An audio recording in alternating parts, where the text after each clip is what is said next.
En peu de mots, l'origine profonde du génocide des Tutsis se trouve dans la colonisation belge qui a détruit l'identité existentielle du Rwandais.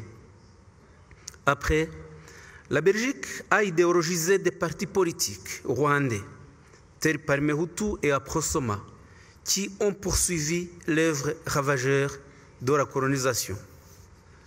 C'est finalement l'élite rwandaise, au niveau politique, universitaire, militaire, religieuse, société civile et autres, formée dans ce système discriminatoire belge qui a pensé intellectuellement le génocide.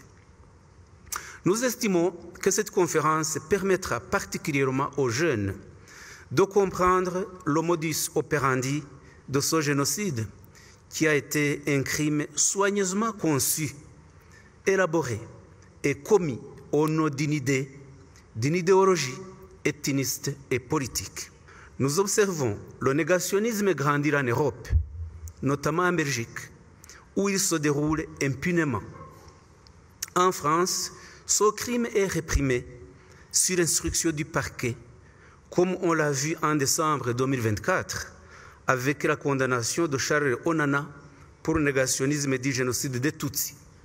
Une première en dehors du territoire rwandais, nous nous en félicitons profondément. De nos jours, nous observons l'apparition d'actes acceptés par des États visant le sabotage des commémorations du génocide commis contre les Tutsis. C'est le cas en Belgique, où des villes comme Bruges et Liège, qui est la plus grande ville francophone belge, interdisent les commémorations publiques du génocide des Tutsis. C'est un scandale, d'autant plus que la Belgique, quand elle diabolise le Rwanda, sous prétexte d'un conflit strictement interne qui se déroule sur le territoire congolais, avance qu'elle le fait en application du droit international. 31 ans viennent de s'écouler, sans que la même communauté internationale, jadis coupable de l'abandon du Rwanda, ne dit aucun mot quant au sort des réfugiés congolais chassés de chez eux par les FDLR depuis juillet 1994.